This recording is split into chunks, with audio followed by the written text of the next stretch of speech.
هاوکارانم لە ئەم سێ راپۆرتەی پێشوو بینیمان باسی هەندێک لەو خاڵانە یاخود کارنامەکەی محەممەد شیع سوودانیان کرد، بەڵام چەندین خاڵ و چەندین دروشمی دیکە مابوون کە لە کارنامەی کابینەکەی محەممەد شیع سوودانی بوو، بە تایبەت ڕێکەوتنی لەگەڵ هەرێمی کوردستان و ئەو بەڵێنانی کە بە هەرێمی کوردستانی دابوو جێبەجێیان بکات، بەڵام خۆتان دۆخەکە دەبینن لە هەرێمی کوردستان. مەبەستمە گفتوگۆی زیاتر بکەم بەڕێز شێروان شەمێرانی نووسەر و شرۆڤەکاری سیاسی لە سلێمانی و ڕاستەوخۆ میوانمە. کاک شێروان زۆر بەخێر بیت. ساڵێک تێدەپەڕێ بێگومان ساڵی ڕابردووەم کاتە دانیشتە بوویت بە دیار کارنامەکەی محەممەد شیع سوودانی لە گوتارەکەی. ئێستا پاش تێپەڕبوونی ساڵێک چیەڵێن لەبارەی جێبەجێکردنی خاڵەکانی ناو کارنامەکەی؟ بسم الله الرحمن الرحیم. ئێمە بمانەوێت ئەگەر هەڵسەنگاندنێک بۆ شیع سوودانی بکەیت لە ماوەی ساڵی ڕابردوو لە ئەبێت لە چوار لاوە باس بکرێ، باسی دەوڵەت، باسی ڕێکەوتنی لەگەڵ لایەنە سیاسیەکان، باسی خزمەتگوزاری، چوارەمیان ئەوەی کەوا پەیوەندی بە گروپە چەکدارەکانەوە هەیە. ئەوەی کەوا پەیوەندی بە ڕێکەوتنی لەگەڵ لایەنە سیاسیەکانەوە هەیە بە شێوەیەکی گشتی کە بڕگەیەکی زۆری لە کارنامەکەی داڕشتە بوو بۆ ڕازیکردنی ئەو لایەنانەی کەوا بوون بە بەشێک لە ئیدارەی دەوڵەت، چ کورد بێ یان چ لایەنەکانی سوننە بە تایبەتی یان بە شێوەیەکی عام خزمەتگوزاری بۆ خەڵک. ئەوەی کەوا پەیوەندی بە کوردستانەوە هەبێ بە شێوەیەکی گشتی شیع سوودانی لە ماوەی ساڵی ڕابردوو سەرێشەیەکی باشی بۆ خۆی و بۆ هەرێمی کوردستانیش دروست کرد بەهۆی ئەو لاوازیەی کەوا هەی بوو. طبعا لەو کاتێکەوە سوودانی دەست بەکار بوو یان لەو کاتێکەوە ئیدارەی دەوڵەت کۆبوویەوە و پارتی ئەو گرفتەی هەی بوو لەگەڵ هاوپەیمانی سێقۆڵی بەرامبەر بە لایەنەکانی تری چوارچەوەی هەمانگی ئەو گرفتەی ڕوویدا پاشان سەدر ئینسیحابی کرد. من لە یەکێک لە کەناڵ ڕێگەیانەکانەوە هەر لەو کاتەیە پێش ئەوەی کەوا ئەو ڕێکەوتنامانە واژوو بکرێ، من لەو کاتە وتم کۆرد هەرچی بێوێت بۆی ئیمزا ئەکەن دوایش هیچی جێبەجێ ناکرێت. ئێمە ئەوەی کەوا ئێستا جەنابەت باسی ئەەکەی، ئەوەی کەوا ئێستا لە راپۆرتەکان هات هەر هەمویان لە ساڵی 2006ەوە لەگەڵ حکوومەتە یەک لە دوایەکەکانی عێراق ڕێکەوتنیان لەسەر کراوە، چ پەیوەندی بە کەرکووکەوە هەبێت، چ پەیوەندی بە مادەی 140ەوە هەبێت، چ پەیوەندی بە یاسای نەوت و گازەوە هەبێت، چ پەیوەندی بە دادگای فدراالیەوە هەبێ. هەموو ئەمانە هەر لە حکوومەتەکەی 2006ەوە 6 مانگیان بۆ دانراوە، هەروەک چۆن ئێستا سوودانی 6 مانگی بۆ دانابوون هیچی جێبەجێ نەکردووە.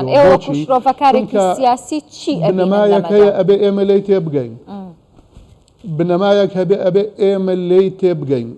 لە بەغدا بە هیچ شێوەیەک ئەو مەسائلانە جێبەجێ ناکرێت لەو مەرحەلەیە نەبێ کەوا ئەوان ببەرژەوەنی خۆیانی ئەزانن. هەر کاتێک گەیشتنە ئەو ئاستەی کەوا داڕشتنی ئەو یاسایانە ئەوان ئەتوانن ئەوەندە هێزیان هەیە و لایەنەکانی تر ئەوەندە بەهێزن ئەوان ئەتوانن ئەو یاسایانە بەو شێوەیەدا بڕژنکەوە بەرژەوەندی ئەوان هەیە. چۆن ئەو لایەنانە کاک شێروان خۆتان دەزانن ئیدارەی دەوڵەت تەنیا لە لایەنێک پێک نەهاتووە حکوومەتیان پێکهێنا.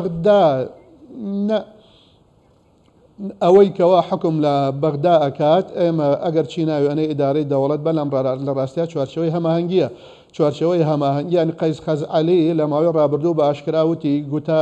هاوپەیمانی استراتیژی لە نێوان کورد و شیعە خەیاڵە، ئەوە بۆ مەرحەلەیەک بۆ کۆتایی هاتووە، ئەبێ ئێستا بین سەر لە نوێ تەفاهم واتە لێک تێگەیشتن بکەین لەسەر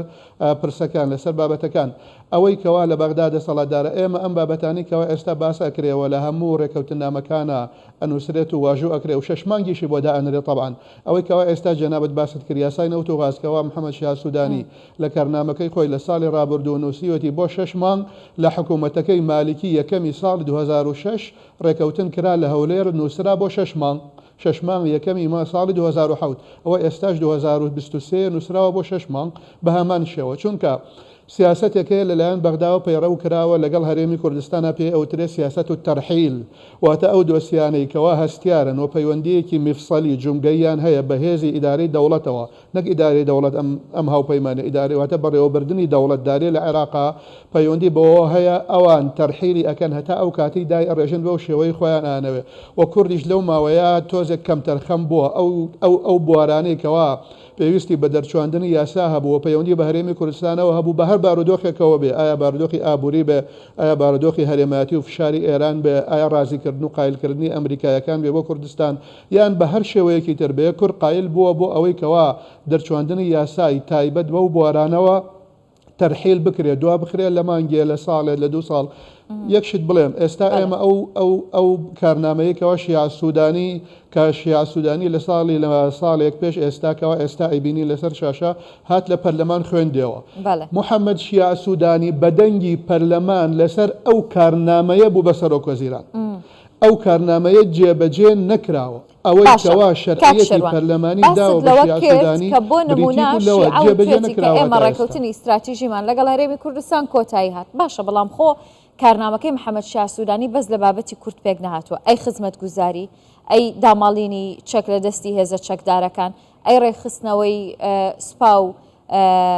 حەشدی شعبی لە عێراقانی زۆر خاڵی دیکە هەیە بۆچی ئەوانەیانی وەکو خۆیان جێبەجێ نەکراون لە کارنامەکە ئەخ من لە سەرەتایە وتم ئەوان دەوڵەتدا بەهی خۆیان ئەزانن خۆیان بە پیاوی دەوڵەت ئەزانن خۆیان بە خاوەنی دەوڵەت ئەزانن کەسەکانی تریش بە بەشدار ئەزانن بە بەشدار ئەزانن بە هاوبەش نازانن جیاوازی بکەن لە نێوان بەشدار و هاوبەش ئەوان بە بەشداریان نەزانن بە هاوبەشیان نازانن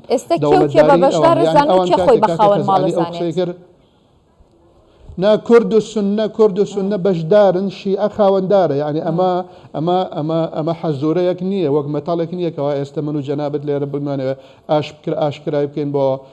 بینەران ئەوان بە ئاشکرا ئەڵێن یعنی خۆ من ئەوەی کەوا ئێستا ئەڵێم ئەوە نییە شتێک هەڵبواسم بە دەمی قەیس خەزعەلیەوە یان ئەوە نییە ئەو نکۆڵی لێ بکە ئەو بە ئاشکرا وتوێتی یعنی لە کۆنگرەی یەکێتی کاتێکەوە ئامادە بوو بڕیاریدا وتارێکیدا زۆر بە ئاشکرا داوای سەر لە نوێ ڕێکەوتنی کرد لە نێوان کورد لە نێوان هەموو دۆستیەکان کەوا هەن بە تایبەت کورد و شیعە سەر لە نوێ دانیشتن بکرێتەوە بۆ ئەوەی کەوا قسە لەسەر ئەو مەسائلانە بکرێت ئەوان مەرحەلەیەک هەیە یعنی ئێستا پێویستیان بە ئەوە هەیە کەوا لەگەڵ کوردایان لەگەڵ سوننەیان ڕێ بکەون ئەو کاتێکەوە پێویستیان بە ڕێکەوتن هەیە بۆ تەجاوزکردنیان بۆ تێپەڕاندنی ئەو وێستگا ئەو وەرەقە سپیەکەوە جەنابەت ئەیکەیتە بەردەستیان بۆ تواژوو ئەکەن وەک ئێستا دوایش جێبەجێ ناکەن بەو شکلێکەوە خۆیان ئەیانەوێت باشە کەواتە ئێستا کورد ئەبێت چی بکات بۆ ئەوەی کە داواکاریەکانی خۆی بۆ جێبەجێ بکرێت ینی ئەوانە داوا و مافی دەستوری و یاسایی هەرێمی کوردستانن دوو خاڵ هەیە باشە خاڵی یەکەم ینی تەنها ئەوەی نەکرد وەک ینی بە شێوەیەکی گشتی بۆ نمونە لە ئەو بەرگەیەکەوە پەیوەندی بە بەرگەی تەشریعی کارنامەکەەوە هەیە یەکەم نەوت و غازە دووەم فیدراالیە سێەم ئەڵێ هەموارکردنەوەی یاسای هەڵبژاردن و ئەنجامدانی هەڵبژارنێکی پێشوەختە لە ماوەی 1 ساڵ ئەمە دەنگی پەرلەمانی لەسەر دراوە شیعە سوودانی بەم دەنگە بۆ بە ئەندام بەجێ نەکردووە کەواتە یەکەم لەگەڵ ئەوە ڕێکەوتنانێکەوە لەگەڵ کووردا کردوێتی ئەبێ پەرلەمان بجۆڵێ ئەم کابرایە وعدی خۆی بەرامبەر لکە ئەو گوتانەی کەواوتی و دەنگی پەرلەمانی لەسەرداوە وەک بڵێ چەپڵێ بۆ لێ دراو سنگی خۆی دەرپەڕان و کەوا من پیاوی ڕزگارکاری ئەم مەرحەلەیەم و ئەوە الحەمدولێلا نەجات بۆ عێراق بەرە و ئارامی ئەڕوا ئەوە ئێستا جێبەجێ نەکردو پەرلەمان ئێستا بۆی هەیە لەسەر بنەمای ئەو دەنگدانەیەکەوە داوێتی لە ساڵی ڕابردوو لێپرسینەوە لە سوودانی بکات ئەمە یەک خاڵی دوو بەنسبەت کوردەوە خۆی بۆ خۆی بە سەراحەت کورد ئەوەندە بەهێز نییە کەوا ئێستا بتوانێت بجۆڵێ کورد ئەوەندە دەسەڵاتدار نیە چونکە ئەوەی کەوا کورد پشتی پێ ئەبەست و هێز بوو لە ساڵەکانی ڕابردوو ئێستا هەمووی لێ سنراوەتەوە کورد خۆی بۆ خۆی ئەتوانێت بە دەستور بیکە دەستور جێبەجێ نەکرێت ئێمە ئەزانین کەەوە مامەڵە لەگەڵ دەستورە چۆن ئەکرێ وەنە بە هێزی شەکرێت کورد ئەوەندە خۆی بەتەنها ئەوەندە هێزی نییە کەوا بتوانێت ئەو مافانەی خۆیان ئەو ڕێکەوتنانە جێبەجێ بکە ئەوە پەیوەندی بەوە هەیە ئەبێ لەگەڵ هێزە هەرێمایەتی و هێزە نێودەوڵەتەکان قسە بکرێ بە تایبەت ویلایەتە یەکگرتووەکانی ئەمریکا ویلایەتە یەکگرتووەکانی ئەمریکا ئێمە بزانین ینی پێیان بوترێکەوە کاتێ ئێوە هاتن ئەم دەستورە نووسرا فشارێکی زۆر لەسەر کورد کرا ئێمە ئاگامە لە یەکەوە دەستور چۆن نووسرا کورد لەگەڵ ئەمریکیەکانە زاڵمای خەلیلزاد لە داشتەکانی خۆیان باسی ئەکات کەوا چۆن بۆ نمونە ئەو مادە دەستوریەکەوە پەیوەندی بە نەوت و غازەوە هەیە ڕاستەوخۆ لەسەر زمانی زاڵمای خەلیلزاد هاتووە چونکە ئەو کاتە قەیرانی لەسەر بوو ئەو پێشنیارە مادە دەستوری کردووە لە دەستورا جێگیر کرا پێیان بوو ترێکا کە ئێوە ئەمانەتان کردووە ئەم دەستورەتاندا ئەو هەموو ئەمریکێتاندا بەکوشت 150,000 هاتە ئێرە ئەو هەموو هەڵبژار نەکرا ئێمە ئەو هەموو دەبلەسەریەمان بەسەر هات ئەو هەموو شتەمان قبول کرد ئێستا ئێمەتان تەسلیم بە کۆمەڵی عەمامە بەسەر یان کۆمەڵی سەرڕوتی عەقڵ عەماماوی کردووە بە شێوەیەک خۆشتان لە دوورەوە تەماشاکەن و وێزگە بە وێزگە فشار لەسەر ئێماکەن بۆ ئەوەی کەوا لەگەڵ هاوس لەگەڵ ئارەزواتی ئەوانە بڕۆین. ئێوە بەرپرسن لە جێبەجێکردنی ئەمانە قسە لەگەڵ سەفارەتی ئەمریکی لەگەڵ پنتاگۆن لەگەڵ کۆشکی سپیا بکرێ بێجگە لەمە کورد ئێستا بە سەراحەت خۆی بۆ خۆی هێزی خودی هێزی ذاتی ئەوەندە قدرەتی نییەکەوە بتوانێت فشار دروست بۆ ئەوەی کەەوە ئەو مادانە جێبەجێ بکات. بەڵێ ئەوەندەی من لە تۆ تێگەیشتم ینی هەر خۆشت گوتت کە شیعە دەڵێت من خاوەن ماڵم من باڵادەستم بەڵام سونە و کورد بەشدارن لەگەڵمان. خۆتان دەزانن ینی کورد و سونە دوو هێزی هێندە کەم نین لە عێراق بەڵام دەتەوێت ئەوە بڵێیت وەکو شرۆڤەکارێکی سیاسی کە هەژمونی دەرەکەی زاڵە بەسەر عێراق و بەسەر دەوڵەتداری لە عێراقدا کە دۆخەکە گەیشتووە بە ئێستا؟ با دوو خاڵ بڵێم یەکەمیان لەو کاتێکەوە هاوپەیمانی سێقۆڵی نووسکەوە حکوومەت تەشکیل بن لەگەڵ سەدرەکان بۆ نمونەوە زۆرینەی پەرلەمانیشیان هەبوو ئەو کاتێکەوە بڕیاری دا وەک بەشێک لە ڕێکەوتن نامەی و کارنامەی حکوومەتی خۆی لە ئیدارەی دەوڵە بڕیاری داکەوە نەک من ئێستا دیفاع لە پارتی بکەم بە هیچ شێوەیەک بەڵام کەوە ئەو بارگەیە تەسلیم بکرێتەوە ئەو بەرامبەر بە 20 چەکدار نەیتوانی بڕیارێکی سەرۆکی گشتی هێزە چەکدارەکان جێبەجێ بکە ئەوەندە لاواز و ئەوەندە بێهێزە یان ئەو کابرایە خۆی بەشێکە لەو حاڵەتی هەیە یان زۆر دەسەڵات و بێهێزە لە هەر کامێکیان هەبێ ئەو بەرپرسیارە حاڵەتەکە بەگشتی بەو شێوەیە ئەڕوات. بەڵێ زۆر سپاس دەکەم سپاس بۆ شرۆڤەکانت بەڕێز شەروان شەمێرانی نووسەر و شرۆڤەکاری سیاسی لە سلێمانیەوە لەگەڵم بووی.